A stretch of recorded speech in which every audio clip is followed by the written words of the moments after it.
In Orangeburg on September 25th, 1990, for the final day of filming Wild Hearts Can't Be Broken. Here comes one of the stars now.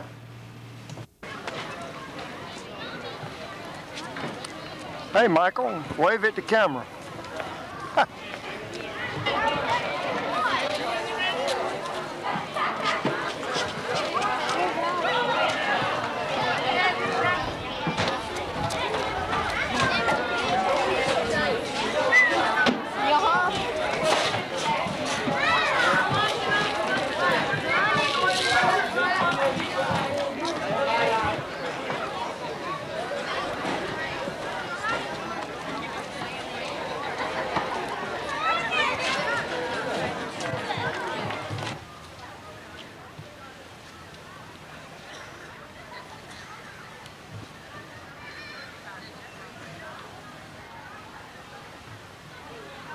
Michael, Hey, Bill. have you ever milked a cow before?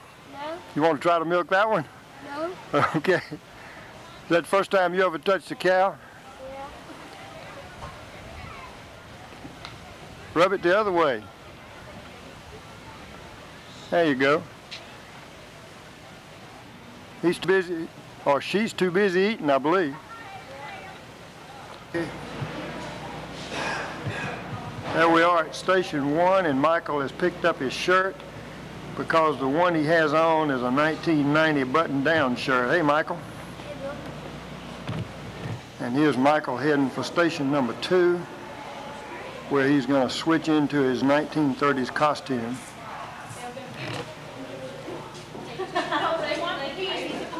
And here's Michael in his outfit, but he still needs a hat to make him really look like he's in the 30s. We're at Station 3, going to pick up his hat.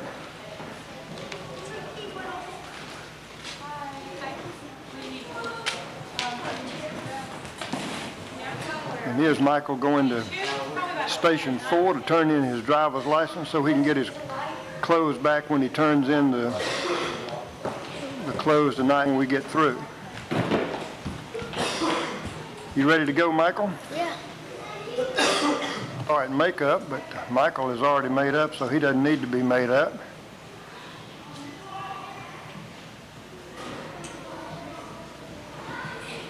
And there's Michael in his captain's chair, getting ready to direct the movie, drinking a Coke and hicking up. And there's Gabrielle's horse behind us.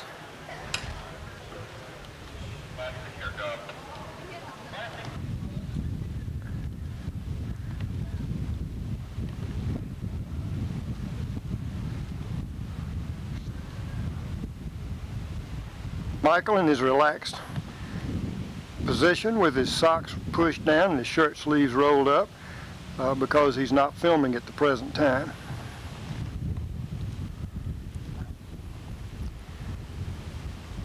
This is overlooking the tower that the horse jumps from and the carnival in the background. And you can hear Michael hicking up still while he drinks his Coke. And here's Michael going over to check out the fire engine and the old cars.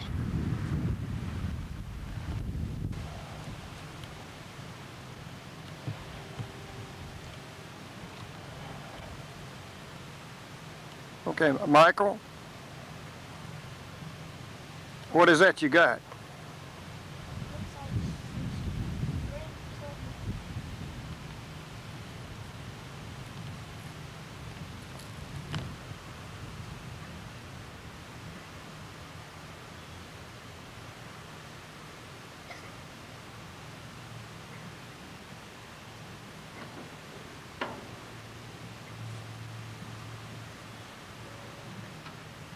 Michael, has it got a key in it? We'll drive it off.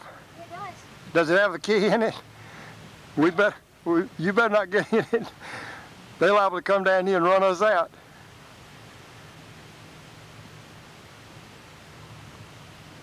And Michael, just don't crank it up. No, don't do that, because if you accidentally crank it up, it's liable to jump.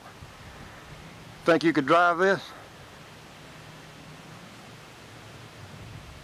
Okay, we better head back because they're going to be getting ready to start your filming in just a minute.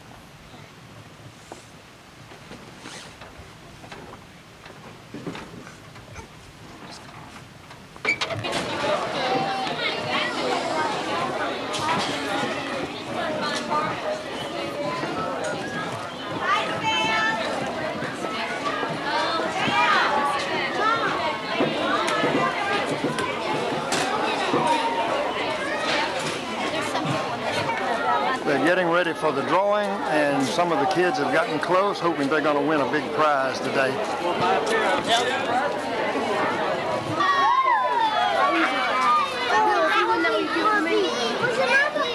What is it? Laser tag. Oh yeah! I hope it's mine. What's the winning number? I think it's mine. Your number.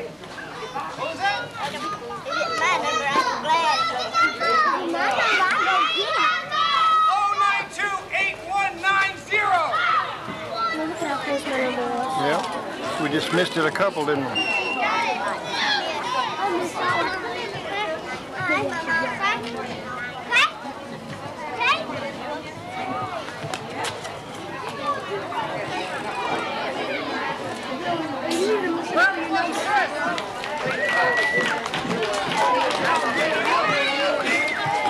There's Cliff Robinson coming up to see if he can win a prize.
Kathleen, one of the horse riding stars, trying to bum a match out of the crowd.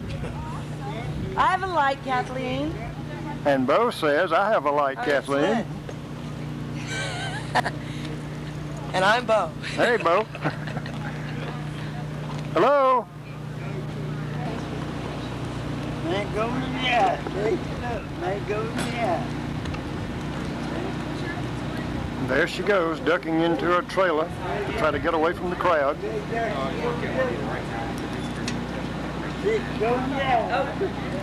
eye. So these are workers hanging the sign, are they? Hello. How are you folks today? Fine.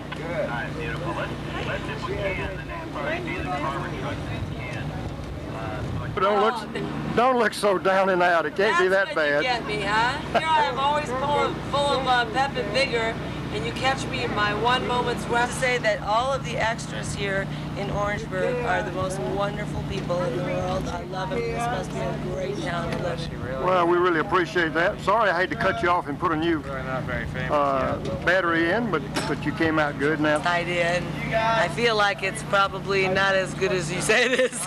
One of our stars, will you introduce yourself for the crowd? David Connaughton, production assistant. All right, David. How long y'all going to be in Orangeburg? About 3 more weeks, I think. I'm not sure the exact shooting schedule. So then we're going on to Myrtle Beach for a while, setting up there. We're actually setting up Myrtle Beach. It's supposed to be Atlantic City, so there's going to be a lot to do there. Okay, well, you come back to South Carolina and film something else. Oh, fortunate. This is the wardrobe group trying to change me and my co-partner into something more funky. This overall bit won't do for the scene that we're going to shoot. If you have to take clothes or shoes or boots off with somebody else to do, What's your it's fine. shirt size? Let's see. Got it? I'm hitting the red button, but it's so out of focus I can't tell. Can you tell now? No. Well, anyway, this is me and my new funky outfit. How you like that? You turn it on. That's Michael Moore on the video camera, filming 2 funky post-putter-uppers. This is Jimmy Davis and Bill Montague. Take it away, Jimmy. Hello, Glenn. Hello, Carson. Carson, do you recognize your daddy? You know he'll recognize you when he sees this funky automobile. Thank you, Michael. You can turn it off now. The other day, my our van got towed off because the antifreeze was leaking out and something was gone bad in it. And the cruise control was broken, and then we got it back just the other day, and it jerks around now. It drives straight, like you drive one speed and step on the gas, it jerks back the other speed. Well, is this your first trip to Orangeburg? Yes. Your first time in a movie? Yes. Carson, this is my friend, movie star Mike. So why are your kids mad? Well, he was here all day yesterday, and he decided he would rather go back to school today. That's dumb. I would never go back to school when I don't have to.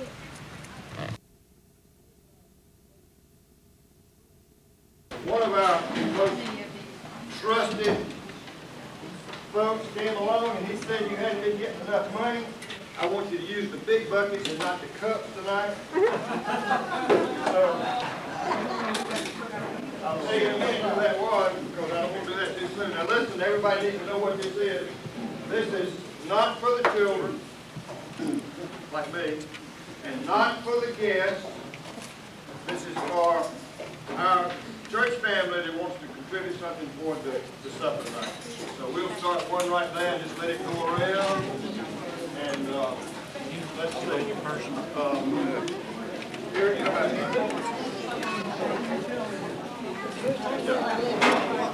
You did great.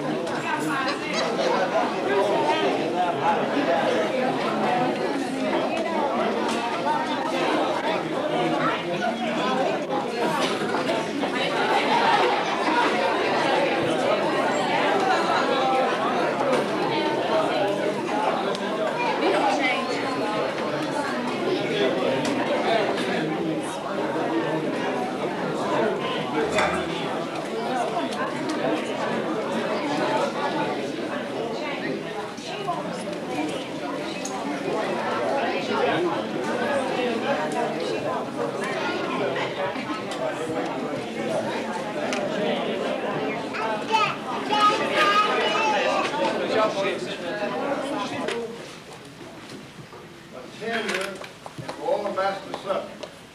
And that's Tony Pratt. Let's give Tony a big hand. He's got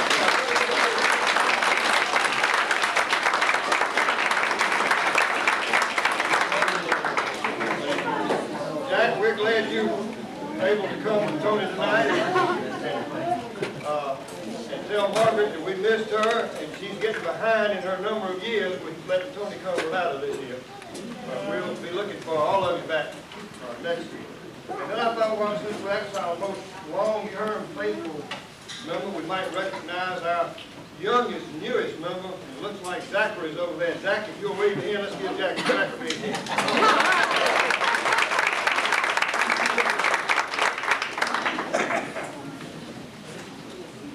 And let's see, we need to recognize our counselors tonight. And we have so many of them here. Let's see, we'll start over there with Rusty. Rusty, if you'll wave your hand. He's from Charleston, and we just use him when we want to go on a trip. So he's our official pioneer journeyman since he left town. Gene Moore is our counselor there. And let's see, we have Richard Moore back there. There's Richard.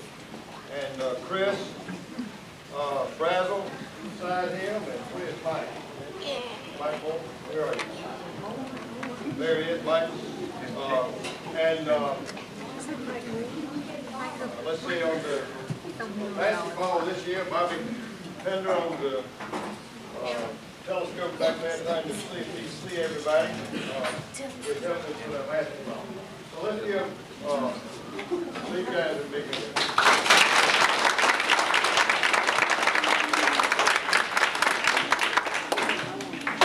Now, we have twins with us tonight.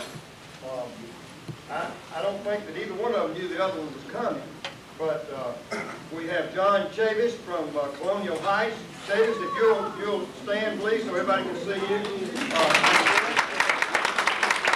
His twin brother, Jack Chavis. Jack.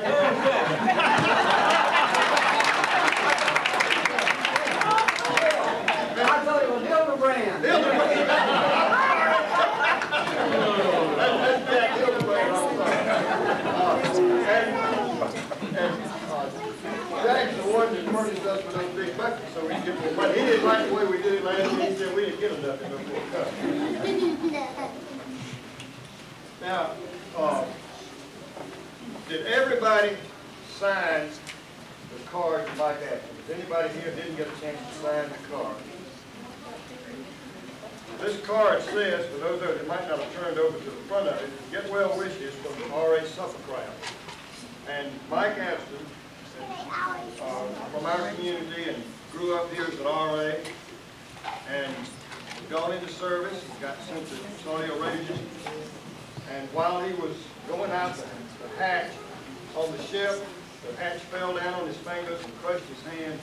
And of course he's in the hospital and they've got his hand pinned up. I don't know how serious permanent damage will be, but I know he's in a bad situation now.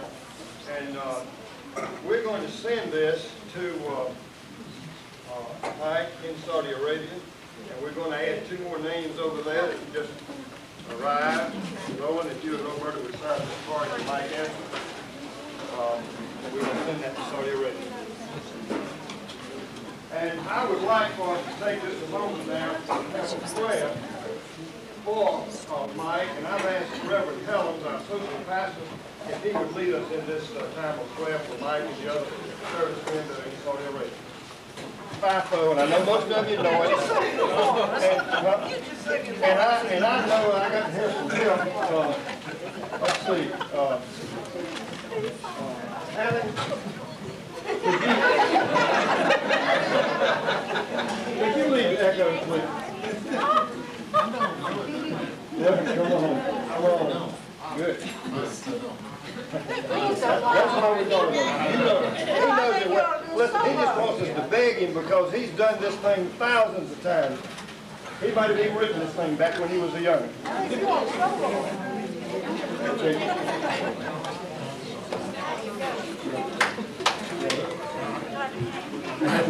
Okay, this is real simple. I'm just doing one, Richard. You caught me. I was going to not let you know that we had done this and you didn't want to do this.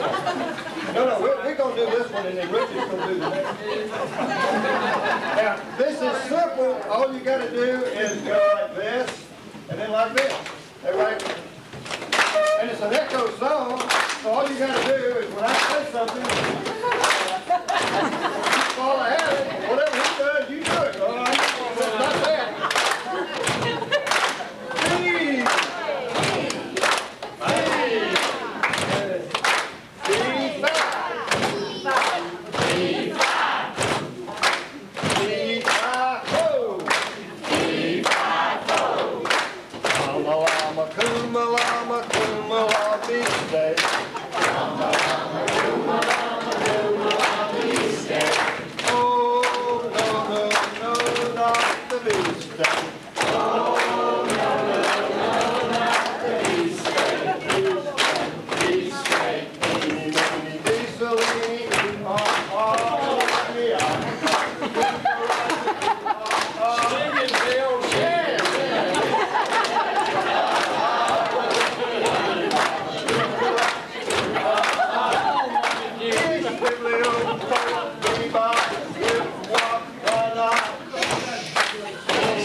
After it was over with. You know it. You don't listen carefully. It's kind of mouth words. I love my weenie man. He loves his weenies and he sells most anything from hot dogs on down. Someday he'll have a wife, little teeny weenie wife. Hot dog, I love my weenie man. And that just gives you an idea of what the rest of the songs are going to be like. In case the first one didn't. I'm going to have to change my order just a little bit here. Because we were going to do FIFO next. Of course, we could do it again. And because some of us, I don't think, did it the first time.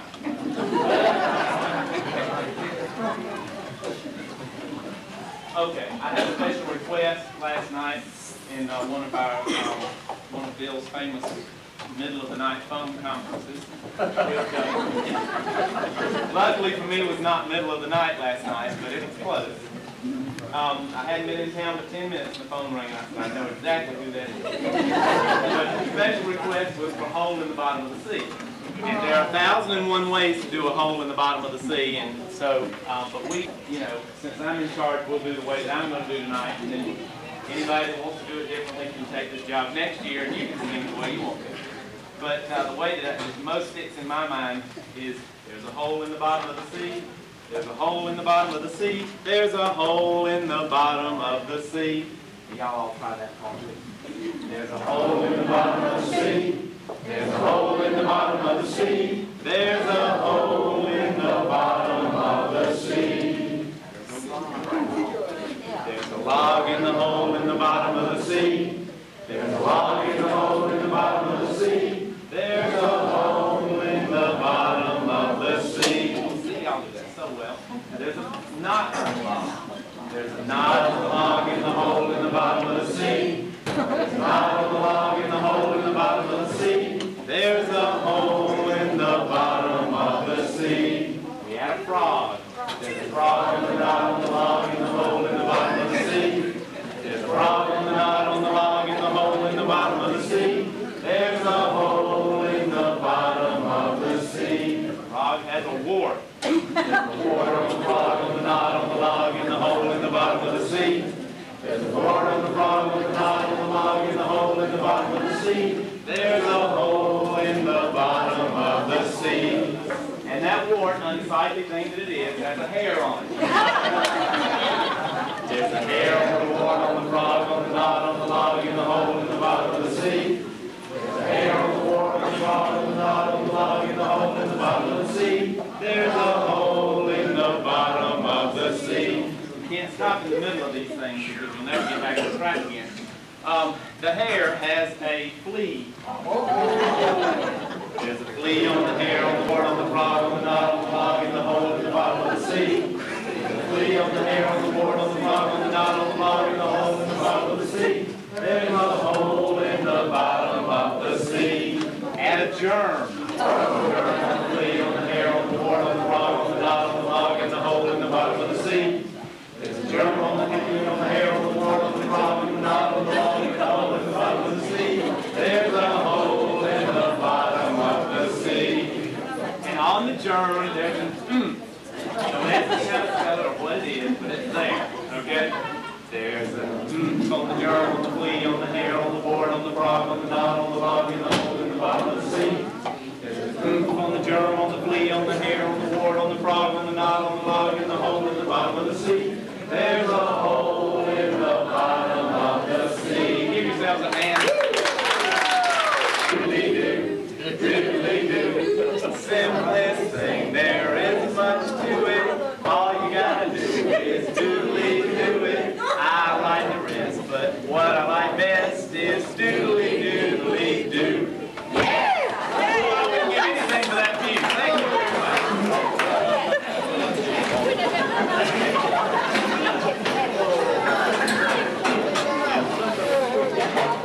We have a very special group for tonight, and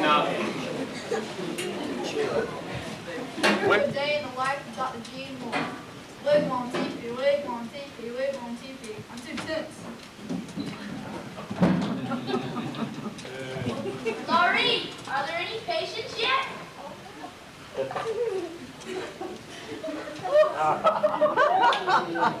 Patients are signed off in the clinic.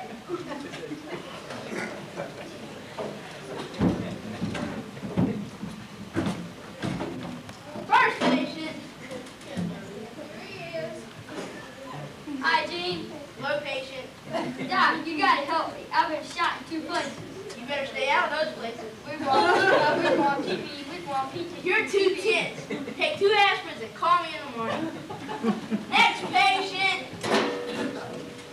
Here he is. Hello, patient. Doc, I feel like a dome. How long have you felt this way? Since I was a kid. Wing on TV, wing on TV, wing on TV. You're 2 tenths. Take 2 aspirins and call me in the morning. Next patient. Say next patient, Laurie.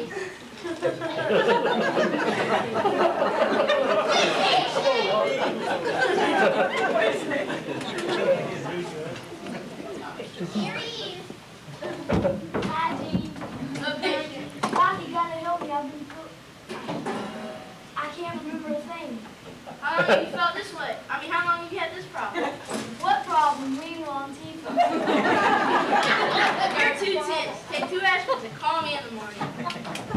Next patient.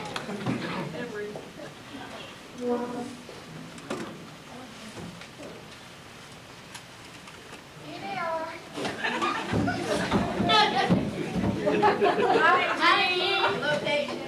Doc, he's the one that's too crazy. No, you crazy.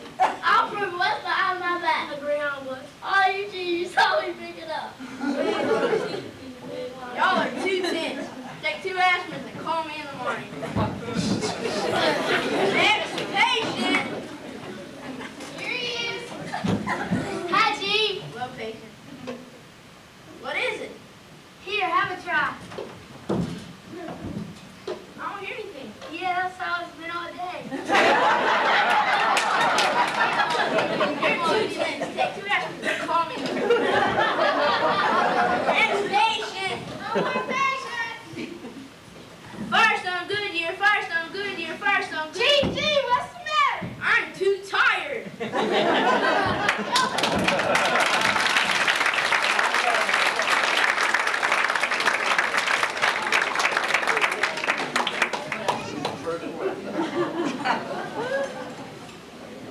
Everybody knows by now that we're going to be introducing our speaker tonight, who is Gene Moore, Dr. Gene Moore, as you saw how life is with him. But the problem is I couldn't find anybody to introduce him. I asked all of the Moores, and every one of them refused to introduce him. Jerry and Ray always thought that something was wrong with Gene because he always did what his mother said. Gene was always locking up Ray and Jerry. People were getting out in the house. One day they pushed up the window, put the hose through there and squirted water on them. But Gene, you probably don't know this, but when you locked them out of the house, they were climbing up on the roof, coming through the window, and down through the closet, and they opened it up on the inside. I just thought they did it. I figured it out. One thing about Gene, he always liked to read. In fact, when he was supposed to be in bed, he was under the covers with a flashlight reading. And it was so bad that his parents made him go outside and run around the house and keep them reading all day long. One day, his mother sent him to get Jerry. And he saw this Jerry over there with this crowd of boys, and he thought that they were fighting, so he went over to break it up. Jerry didn't go and beat Gene up. Then there was a time when Mike was on the chicken coop. You remember that one? And they were trying to get Mike down, so who did they send? Good old Gene to go out and Gene he just begged and begged and begged Mike to come down on that so he wouldn't have to go up there and get him. Finally, when he climbed up, they discovered that Mike had gone down the other side and back in the house.